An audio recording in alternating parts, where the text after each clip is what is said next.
This conference will now be recorded. Good morning and welcome to the Alaska Collaborative on Health and the Environment teleconference seminar on Preventing Harm to Children, the Healthy Schools Movement, with guest presenter Claire Barnett of Healthy Schools Network Incorporated and Pam Miller of Alaska Community Action on Toxics. My name is Diana DeFazio, and on behalf of Alaska Community Action on Toxics, I'll be facilitating today's call. CHE Alaska is a regional partnership group of the National Collaborative on Health and the Environment. CHE Alaska aims to advance knowledge and effective action to address growing concerns about the links between human health and environmental factors. You can find more information on the websites akaction.org and healthandenvironment.org, and this call will last 1 hour. Except for the speakers, all participants are muted during the presentation. A link to Claire's PowerPoint presentation can be found by clicking on the title of today's call on our website at akaction.org. And this would be a good time to go ahead and get access to that if you haven't done so already. Today we will be discussing a range of environmental health concerns in the school environment, from mold in buildings to the use of harmful insecticides and toxic cleaning supplies. We'll talk about how you can improve environmental conditions at school to promote health and learning. And you'll hear about the wealth of resources developed by Healthy Schools Network and successful actions taken by Alaska Community Action on Toxics. Towards the end of the call, there will be time for your questions. Now I'd like to welcome and introduce Claire Barnett. Claire is founder and executive director of Healthy Schools Network, Inc., and coordinator for the National Coalition for Healthier Schools. The Healthy Schools Network has challenged the nation with a call to action to ensure that schools are environmentally responsible to all children, to personnel, and to communities. Claire convened the fledgling network in 1995 as a New York statewide coalition, and it has since shaped and won new funds and multiple laws on school environments in New York State, which is the nation's third largest educational system, and also in the nation's single largest school district, New York City. ACAT was privileged to sponsor Claire's visit to Alaska in November 2010, which included an event at Wendler Middle School and visits with Alaska legislators. Welcome, Claire. Would you like to begin? Go ahead and press star 2 to unmute. Right. Yes, thank you, Diana. And you're welcome. Thank you, Pam, and thank you for a wonderful trip back in November of 2010. It was terrific. I loved it. Learned a lot, and it was good to be with you and meet your staff and so forth. So it's very good to be with you today, and good morning to everybody who's on the call. We are on slide 1, and I will move quickly to slide 2 now and just let you know that we're going to touch on a few things. First of all, I hope people who are listening today will understand the intersection between school environments and children's environmental health and safety, understand and come to appreciate the urgent need to remove a variety of contaminants from school settings, and then more importantly is how to design out and incorporate child-sensitive standards into school design, construction, and siting for school facilities. And we'll also talk a little bit about greening up the product purchases that go in schools, starting with green cleaning products.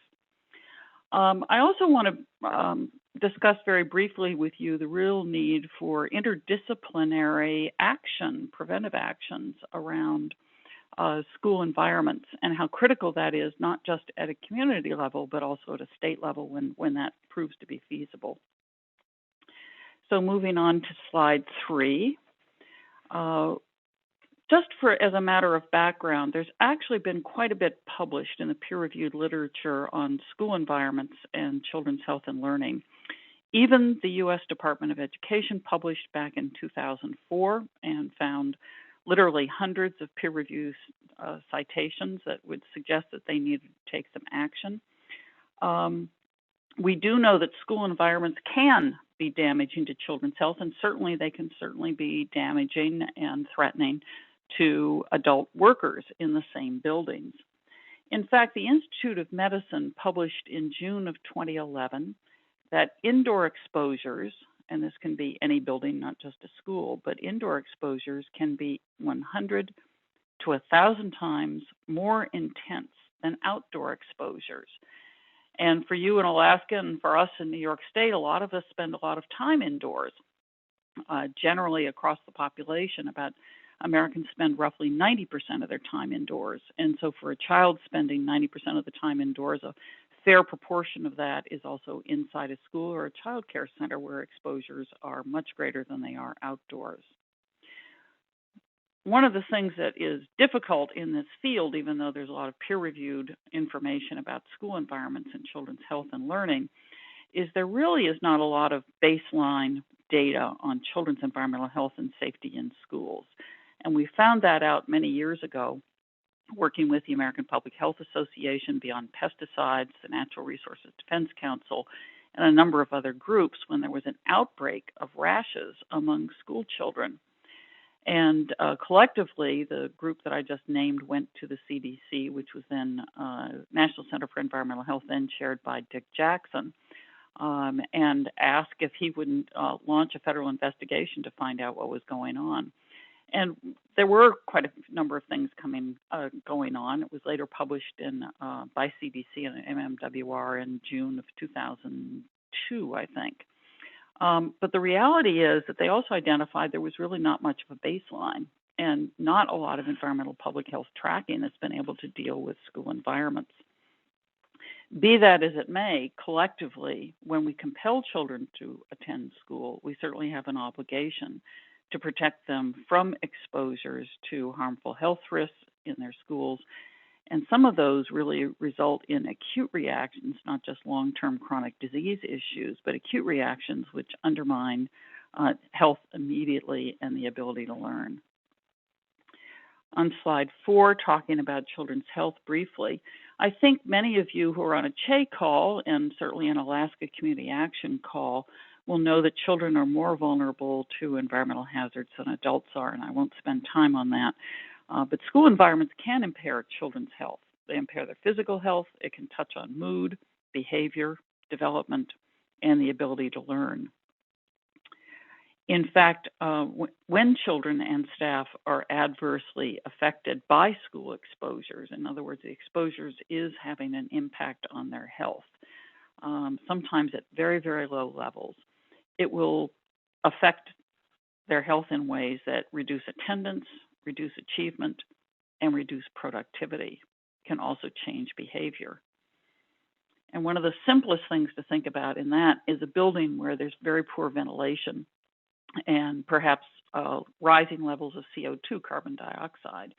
And all of you know when you're in a tight building or closed room and there are too many people in the conference room and everybody starts to nod off, you're losing your executive function, you're losing your concentration, you're growing very tired, you start to yawn, and people really stop thinking at that point. Well, high CO2 levels happen in school buildings as well and in individual classrooms. So that's something, it's not necessarily dangerous, but it does decrease the ability to learn and the ability to pay attention. On slide 5, one of the things the National Coalition for Healthier Schools has done is to frame a national platform and practice agenda for schools at a federal level and within the states. And one of the things the coalition has done as a result of that is to win a second federal law, this one on U.S. EPA, which authorizes the U.S. Environmental Protection Agency for the first time to write first ever federal guidelines on 2 topics.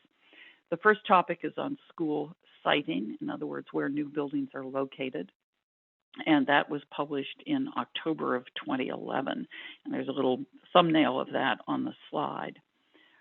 In February of 2012 this year, EPA published a draft guideline for public comment for state agencies to use, not on school siting, and I'm sorry about the error in the slide text there, not on school siting, but for state agencies to use to improve school environments.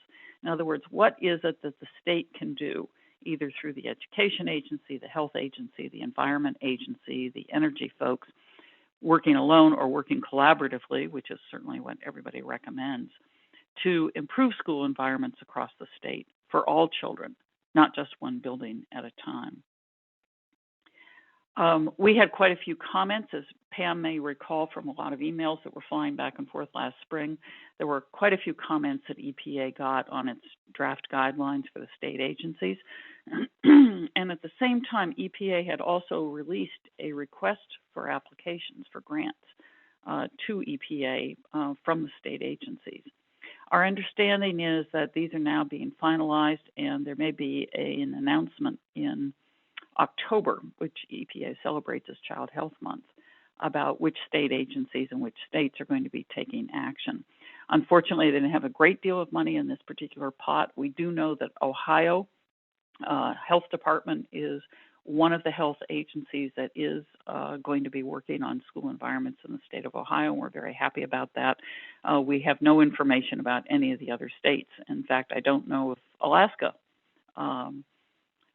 even applied at that particular point in time. The application closed last May. Pam and I talked about that a little bit last month when we were discussing what to put together in this particular presentation.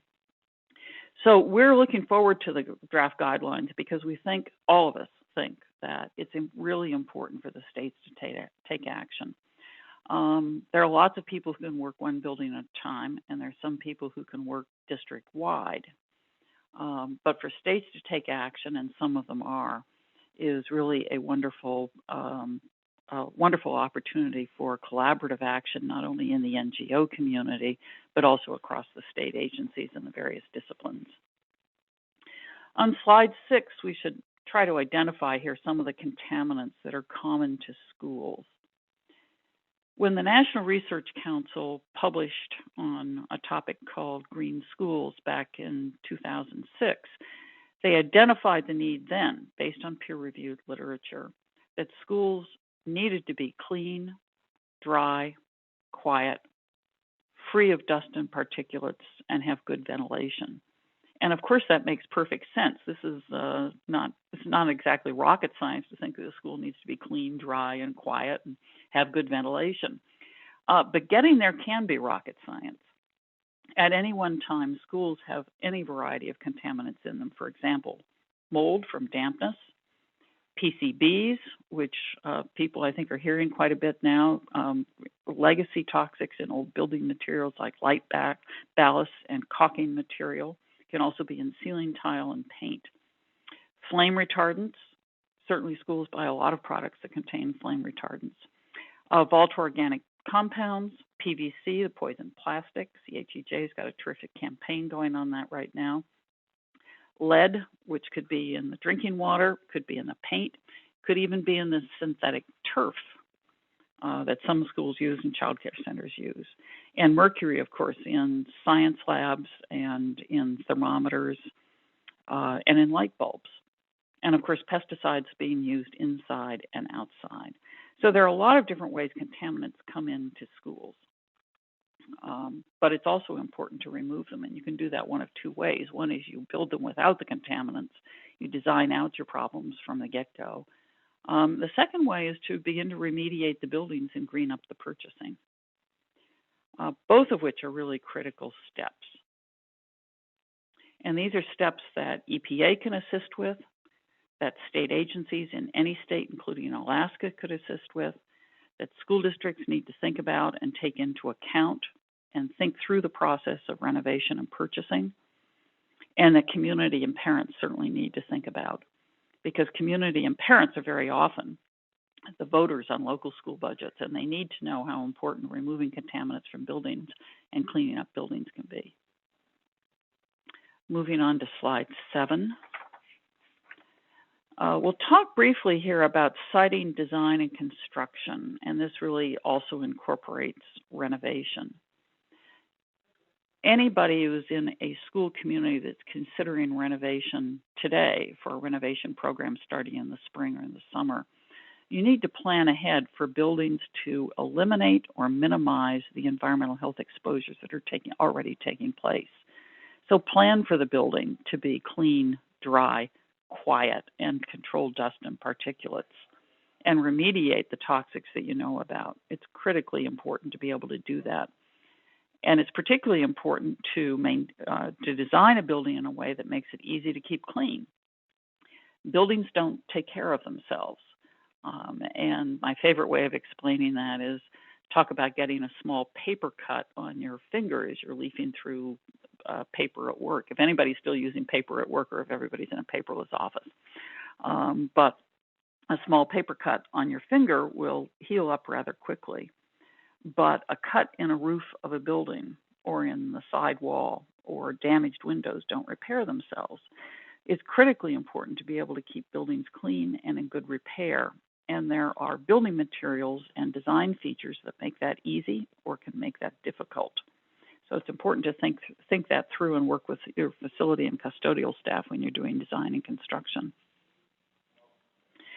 In terms of construction materials, communities and parents, as well as school folks, should also be arguing and advocating strongly for low-emission building materials on the inside. There's no reason to use PVC if you don't have to. There are plenty of alternatives, and there's certainly no reason to have formaldehyde-containing press woods and other difficult contaminants that get entered into buildings that are very difficult to get rid of or ventilate around. Turning to slide 8 on green cleaning and procurement. I know that the Alaska Community Action Against Toxic has a green cleaning team, and I'd love to hear from them during the Q&A period. But just to let you know that green cleaning is something now that is happening across the country. New York, where we're located, was the first state back in 2005 to require schools, all schools in the state, including New York City, and all state agencies, which includes hospitals and prisons and detention centers and everything else, requires all state agencies and all public and private schools to use certified green cleaning products. It has been an enormous win. It's very good for the bottom line. After 3.5 years of implementation, the 4 different state agencies involved in putting the initiative together, which included the State Education Department, the State Health Department, the State Environment Agency, and the state's Office of General Services, got together and issued a report in 2010 saying that after 3.5 years, there had not been one single complaint about new costs, and that is phenomenal. So it's important to use third-party certified products when you can, and it really works for large-scale buildings because you know the products are going to work and you know they've been screened against a relatively high standard to determine their environmental characteristics. This spring, Vermont became the 11th state, I think it was in April, to enact a very strong, a wonderful law requiring schools to use green cleaning products. It also included some recommendations on disinfectants. It's a very, very good law. We recommend it to you. At the same time, in the same month, the state of Maryland also amended an old law that had been in place. Maryland had enacted in 2009 a law on green cleaning, which was unfortunately promoted by the cleaning chemical industry. And that particular law was very weak, did not require many definitions, had a very narrow scope, said basically anybody, including any school district, could determine what anybody meant by green. And so really it was sort of a standard-free version. It's a little bit of greenwashing. But a wonderful coalition in Maryland that promotes children's health and safety went to bat for it, along with a number of other organizations, and cleaned it up. And Maryland now requires third-party certified products in schools. And one comment on this, and again, I would rely on Alaska Community Action Against Toxics on this one. Larger buildings in urban areas, like Anchorage, will have access to third-party certified products. But very remote villages and small single building schools, small modulars, is probably not very effective to try third-party certified. So there I would rely on Alaska Community Action. And we actually, after meeting with Pam and her staff, pulled up a number of different recommendations on what some people term as home remedy cleaning with, as people understand it, white vinegar and baking soda and lemon juice and so forth, which works really well. But it's also true that in addition to nonprofit organizations developing schematics and suggestions like this, that a number of land-grant colleges and universities across the country, the cooperative extension services in the states, many of them have done exactly the same thing. So we've also pulled up a number of these and posted examples on the Cleaning for Healthy Schools webpage. So the first poster, which is a handout for this presentation, is a Green Cleaning for Healthy Schools poster. And it identifies some of our major partners out there in Cleaning for Healthy Schools, which starts with prevent dirt in the building, walk-off mats and trash baskets and so forth, using less toxic third-party certified cleaning and paper products and hand soaps, cleaning with all-purpose products, and updating and maintaining equipment. And one of the best success stories we've heard out of the green cleaning movement comes from a school district in Texas, where they tracked their costs very, very carefully and found that over a year period of time using Green Seal rated products, that they had actually saved 30% in their overall total cleaning program cost, which is quite extraordinary. A large bulk of that was in reduction in workman's compensation, health complaints, and sick days. Because as you know, if you're a janitor or a custodian, you are in cleaning chemicals up to your eyeballs every single day. And for people in that line of work who have frequent skin rashes and headaches and eye irritation and so forth, and asthma very often, using less hazardous products is a wonderful bonus in that job. So we recommend it to you. Moving right along, because I don't want to use up all my time here, slide 9. We developed a profile of the state of Alaska in terms of its data on schools, for example. And this was drawn from the National Center for Education Statistics at the U.S. Department of Education. And we did this in 2009, so this needs a bit of an update, which is underway right now. At that period of time, there were 509 school buildings in Alaska enrolling 132,000 children. What was interesting to us is that Alaska has adopted a state OSHA plan, which applies occupational safety and health standards in the state of Alaska to public employees, which would include school employees. Alaska does offer state grants for construction, and it does have a state education facilities office. But then when you look at areas like, do you have an integrated pest management program statewide that applies to all schools? Do you have strong indoor air quality management laws that apply to all schools? Do you have laws regarding green procurement or the use of green cleaning products in schools, or high-performance school design and siting requirements? All of these issues, policy issues and practice issues, are really available for state agencies to work on to improve the attendance and the achievement of children in the schools and improve the productivity of staff who are there as well. So we really encourage people to pay attention to what's currently going on in terms of policy, not just for one building at a time, but really for all the children for Alaska. It's very important. Slide 10, and this really gets to the issue of cross-agency action. We really see that you have a state OSHA plan in place, and that will address some issues for some employees who run into problems. But how many people on the call today know or can discuss which agency takes care of children? So children are having more or less the same exposures as the adults in the schools are having. Which agency is responsible for those? Which agency tracks this? Which agency reports on it? Is there an agency that intervenes? Very often the answer is no. So a question comes up of what is the role of the public agencies and which agency needs to take action on which issue. So if you're concerned about the purchase of EPEAT-rated green computers, which have reduced chemical hazards and highly energy efficient, very, very cost effective, and it's a green procurement topic. Which agency would help do that or is responsible for that?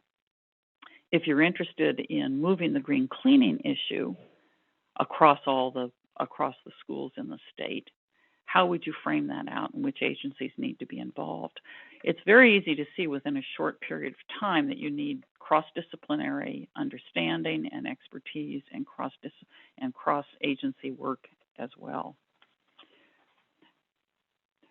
One way that we have worked on this is through the sustaining the National Coalition for Healthier Schools. This is slide 11. It's got a new banner this year, and it also has some new work groups. We're very, very happy to let people know that this year we've been able to offer resources to 2 different working groups of the coalition. The first working group is the work group on communications, both on the federal agenda and in the states. And the second working group, which has not produced its final papers yet, is on a topic called metrics, research, and surveillance. What's interesting about the metrics work group is there are 2 different threads of conversation going on there. One thread is, what do we know about school buildings? How are we measuring them? How are we tracking them? What's important? How are we doing a surveillance on the conditions of school buildings, and particularly on those features of school buildings that directly impact children's health and safety? The other thread is, what do we know about school children? Do we have any baseline on their exposure? And are we tracking or doing any surveillance on health effects among school children? One example of the communications workgroup effort, if you click on the calendar, which is another handout in the presentation, which is on the ACAT website. This is still September, so I'll just look at the first month in September. Right there are 4 different opportunities for taking action locally or at a district level. In September, for example, we pulled up, it was offered to us by one of our wonderful collaborators, the National Association of School Nurses, which has a back-to-school checklist for parents. If you're not familiar with that, we urge you to take a look at that.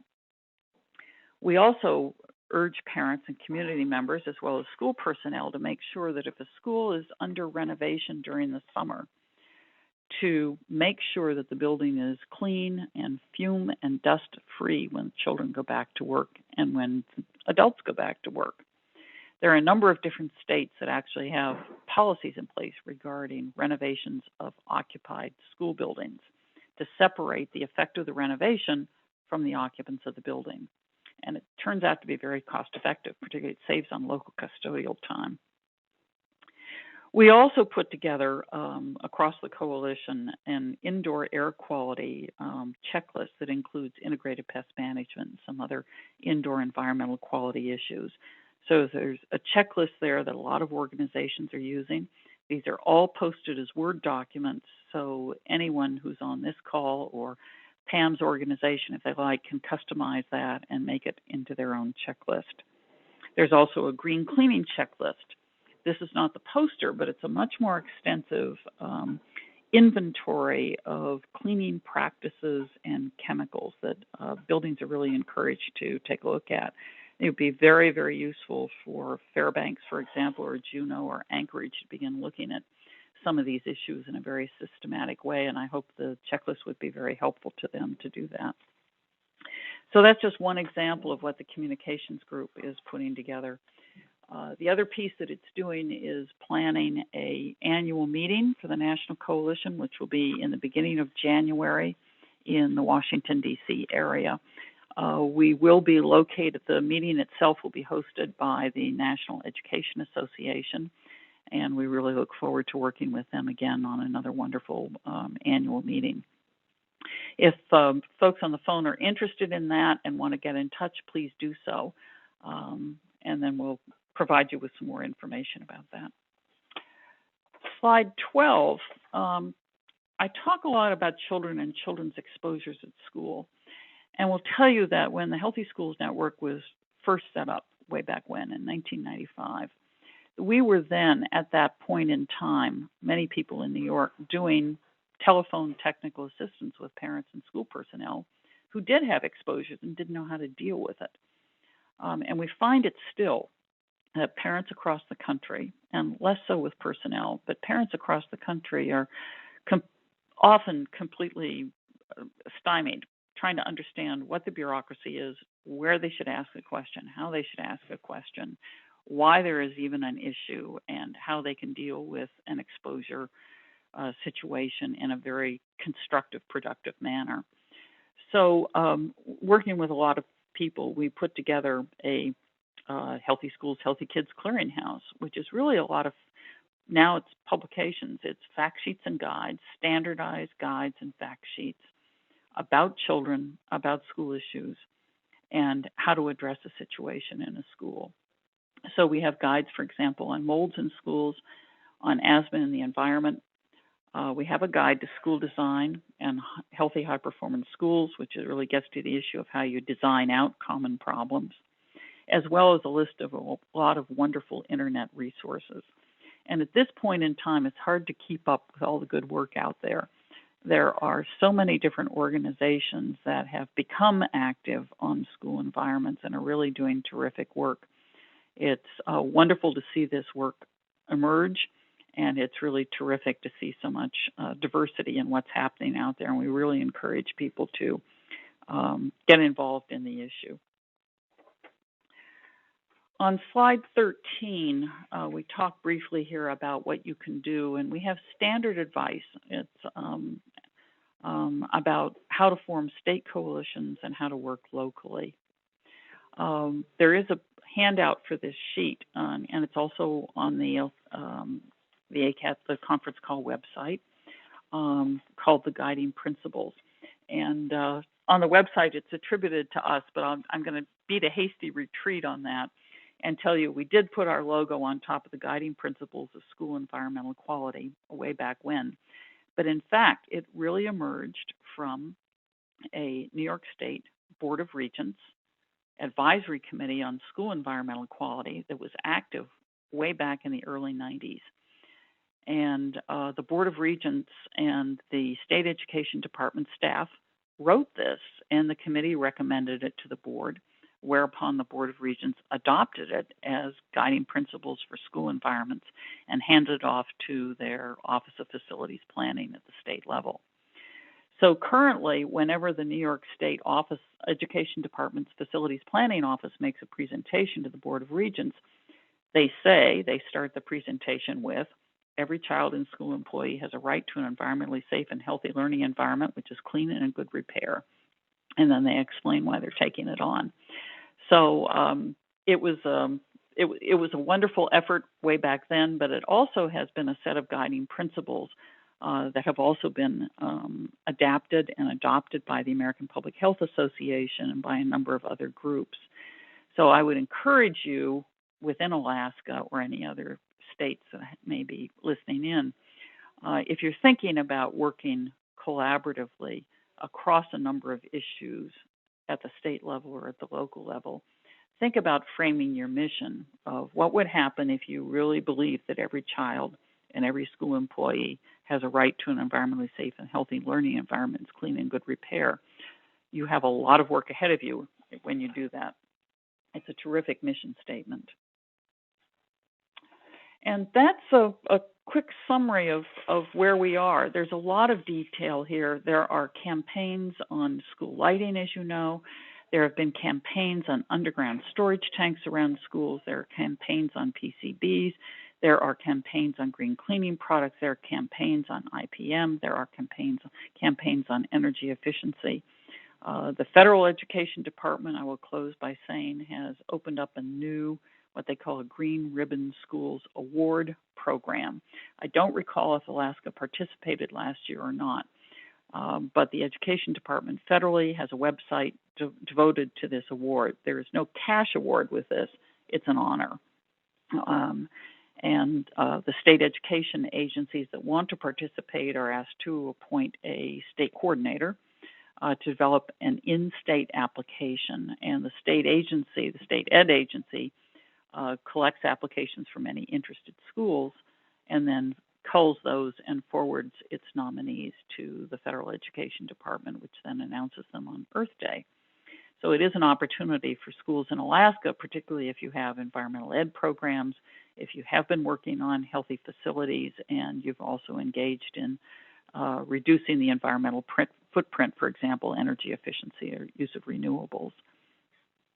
So with that, I will close and encourage people in Alaska to not only talk together but meet together, work hard on school environments because it's the future of children. Indoor environments are one of the easiest places in the world to prevent problems. Usually everything that happens in the indoor environment is something you've brought on yourself. And whether that's in your own home or whether that's in your own school, it is the homeowner or the school owner that really has developed the problem through either the design or the management of the building. So it's something where you can choose to prevent problems much more easily than you choose to prevent them in the outdoor environment. And we recommend preventing problems that create problems for children in health and in learning. And thank you so much. Thank you so much, Claire, for your presentation and your amazing work. I hope that people out there have questions and comments for our discussion time. Next, I'd like to invite Pam Miller, founder and director of Alaska Community Action on Toxics, who will discuss key environmental health concerns in Alaska schools and ACAT's work with the Anchorage School District to adopt a least toxic pest management policy. Welcome, Pam. Thank you, Diana, and good morning, everyone. And I just want to, again, acknowledge the incredible work of Claire and the Healthy Schools Network. It's such an amazing resource, and you've done such effective actions all around the country. And so thank you so much, Claire. Really appreciate it. I just want to mention a couple of things. I'll be fairly brief so we have time for questions and discussion. As Diana mentioned, one of the things that our organization, Alaska Community Action on Toxics, worked on, really prompted by a lot of concerns by teachers, students, and parents, was to work for over 2 years to develop and implement a policy in the Anchorage School District for least toxic pest management. And at that time, in 2000, that was a real precedent-setting policy nationally. We were very proud of it. And I'm happy to say that that has substantially reduced the pesticide use in the Anchorage School District almost completely. And it was, again, prompted by concerns from parents, teachers, and students. And we learned at the time that we were doing our research that the school district was applying pesticides rather widely, both indoors and outdoors, and that they were using pesticides that were known to cause harm, especially to children's health, such as the chemical chlorpyrifos, which has since been banned for indoor use by the EPA. This then inspired the State Department of Environmental Conservation under Governor Knowles and Commissioner Michelle Brown to develop state regulations and to amend the state pesticide regulations to require notification and right to know provisions in the state pesticide regulations. So we had asked them to adopt a policy similar to that of the Anchorage School District, but they did adopt the notification requirements, which was a real step forward, but I think we still have a long way to go. When Claire was here in 2010, we had some very productive discussions with legislators, including Senator Betty Davis, who at the time was very interested and is still interested in prompting healthy schools legislation, and she has introduced a bill, and that addressed cleaning products and pesticides and other harmful substances in the schools. Unfortunately, that bill has not yet been passed, and we hope to continue our work and with Senator Betty Davis and other senators and legislators in Juneau to move this forward. We're certainly interested in advocating for healthy schools legislation, And to continue, we continue to receive calls and concerns from parents, students, and teachers about the indoor and outdoor school environment, school nurses and workers. So we're very happy that Claire presented information on some of the best models that are out there in terms of state legislation, Vermont and Maryland. So we'll be taking a close look at that. Of course, all of this is dependent on the outcome of the election, so we're hoping for good, progressive legislators to be elected who are interested in promoting healthy schools, healthy children, and healthy workers in the schools. And also, I'm happy to say, and perhaps if they're on the call this morning, they can say a little bit more about it, but the EPA Region 10 office has initiated an Alaska Healthy Schools Working Group, and Erin Matter and Margot Young from the Region 10 office are coordinating that. It includes a number of state, federal agencies, non-governmental, and health organizations who are sharing resources and also moving some ideas forward to protect children's health in schools. So all that to say that we here at Alaska Community Action on Toxics are very interested in working collaboratively to protect children's health and the workers in the schools, and we invite you to share your concerns and thoughts and ideas with us as we move forward with our efforts here. Thank you. Thank you, Pam, and that's a perfect segue for the discussion portion of our call. I'd like to thank you, Claire, again, and Pam, both of you, for taking time today to share all this wonderful information. We'd now like to invite your questions and comments, and simply press *2 on your telephone to unmute your line. And if you could also state your name and affiliation, we'd appreciate that.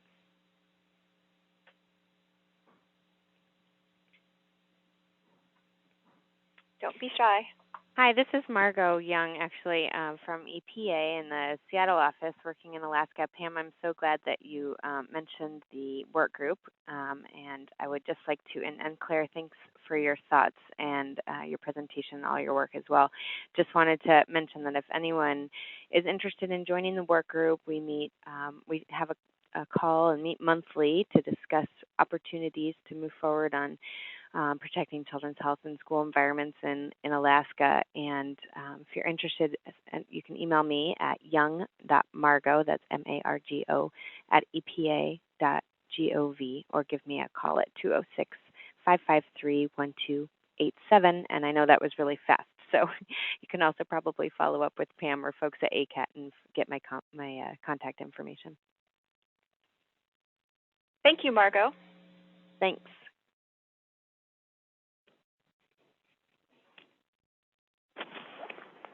Hi, my name's Heather McLaughlin, and I'm working at ACAT. And my son is at a school with a roof that's over 26 years old. And I think it's probably the roof that's causing the mold and mildew issues in his school. With our heavy snow load last year, the leaking is much worse. And in fact, his friend's locker is already filled up twice with water. And so I'm wondering, where should I start to help to remediate that issue, since it's most likely the roof needs to be replaced, plus lots of things inside too.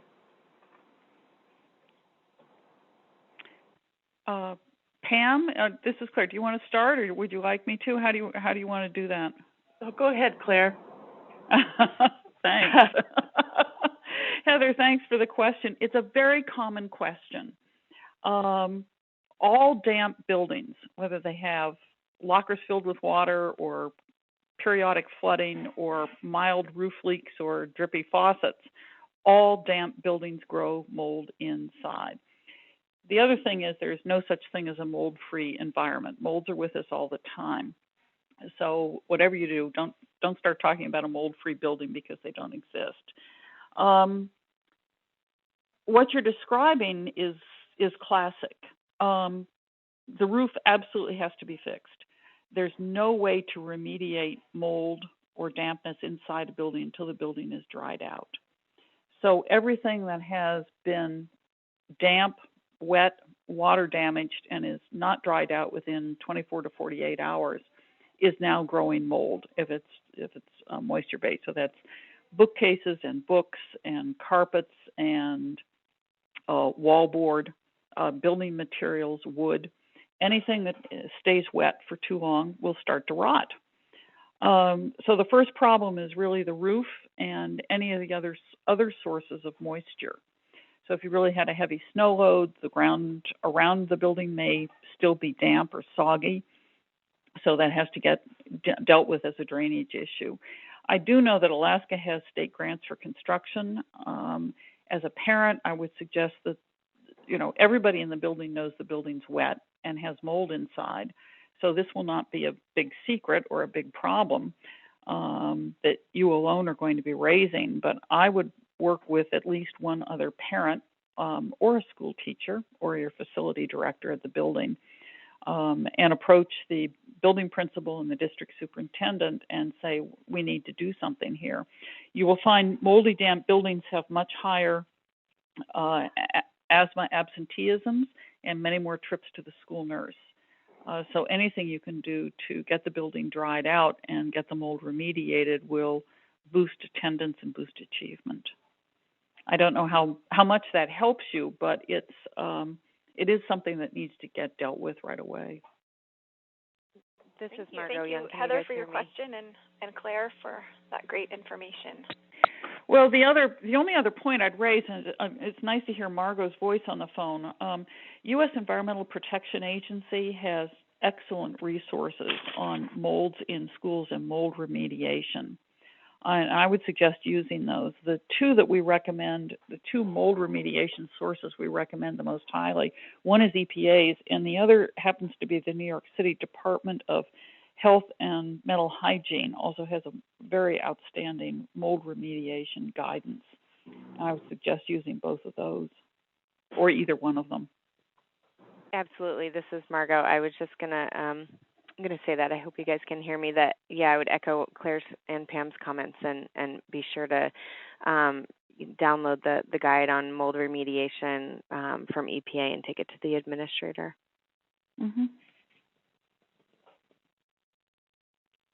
So one of the questions you might ask is the school scheduled to be renovated, or are you scheduling roof repair? And how can we get that moving? What kind of help do you need from the community might be one way to approach it.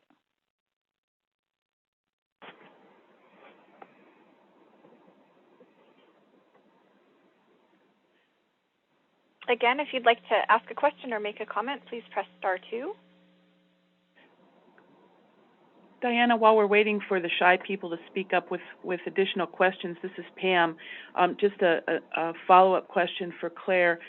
Claire, I was just interested to know a little bit more about progress on procurement related policies, given the new and I think very concerning information about how, for instance, the brominated flame retardants are associated with intellectual deficits in children, and certainly the health concerns about polyvinyl chloride. Would you talk a little bit more about perhaps models or progress on that issue and in addressing procurement issues, especially about those particular products? I'll try. I'd like to be in better shape on that. We actually have some work in the field right now to develop some better guidance on green procurement in schools. Once people understand integrated pest management, IPM, which is about keeping buildings clean and keeping little critters out of the buildings and using least toxic products, it's relatively easy to morph into understanding green cleaning, which is sort of a first cousin to IPM. And it really is, the major difference, however, is no matter how many times you clean a building, you're never done. You always have to keep going because school buildings particularly are densely occupied and heavily used and have lots of processes taking place, so you really have to work on them every single day. Understanding the process of finding a green product and how that's defined as a full life cycle assessment is really, really important. And that's why using third-party certifications can be very, very helpful in the world of green cleaning. In the western states, there's a Western States Regional State Consortium on Green Procurement. EPA, in fact, has funded a number of different pollution prevention roundtables to work on different kinds of specifications and develop that in different product categories and equipment categories. There's also a very significant, very large Eastern States Regional Green Procurement Program that's open to contiguous states. I think it's anchored in the New England states, and I know New York also participates in it. So it's at least 6. And if we're lucky, maybe Pennsylvania and New Jersey will climb on board too. But I think for schools, almost all of them, public schools certainly can buy off of state contract. There are regional purchasing consortiums that schools might want to visit, particularly larger districts like Anchorage will have a designated purchasing official, can visit with the state agencies and find out where their state procurement is coming from and where they're buying green products and equipment and services, and begin to borrow on that. Certainly there are enormous benefits to not just to the green purchasing side, but also on the bulk purchasing side. Bulk purchasing always results in lower costs. And so having schools fold into state contracts on those green procurement contracts is certainly an opportunity that's worth pursuing where that's feasible. I think there are some states, more and more states now, particularly with the pressure on the research that's coming out on human health and chemical exposures. There's more and more pressure to deal with flame retardants and deal with things like PVC. And so I think that's also finding its way into procurement contracts as well. The trick, however, in the state procurement contracts is that very often K-12 educational systems are isolated from the other state agencies. Certainly in New York they are. The K-12 education agency in New York does not report to the governor. It reports to an independently elected board of regents, which is the policy-making body. And you'll also find that pattern in a number of other states. So getting schools to work together with the other agencies, which they should be relying on in some of these issue areas, is sometimes takes a little bit more work. I don't know if that begins to answer the question. We would like to see schools do a lot more green procurement, and I think laying the groundwork in IPM, laying the groundwork through green cleaning, really opens the door wide to a larger discussion with the regional purchasing consortia that are already out there, and with the state agencies. Thank you. That's very helpful. Thank you. We probably have time for another question if there's anyone else out there who would like to make a comment or ask a question. I would make one comment, just to let you know, the 2 collaborative working groups from the coalition, the communications work group and the work group on research and metrics and surveillance, both have an open door policy. And if anyone on the call is interested in the work of either one of those groups, please let me know and we will plug you in as quickly as we can. Great, and for everyone who's on the call, we'll be sending you a follow-up email with some of these additional resources that have been mentioned during the call, so you can follow up. Anyone else? Well, I think then, Claire, would you like to make any final? I want to offer one more. The work group on green cleaning that's been around since 2006, and the poster is one of your handouts, actually produced state model bill text that was endorsed by the National Caucus of Environmental Legislators, NCEL. And the work in Vermont sprung from that, and the amending legislation that was enacted in Maryland this year also sprung from that. Pam, I'd be happy to share that with you and talk to you about it. I think you have a unique situation in Alaska, though, given the about how to craft a statewide policy, given how remote and how small some of the individual schools are. I think that is a very interesting piece.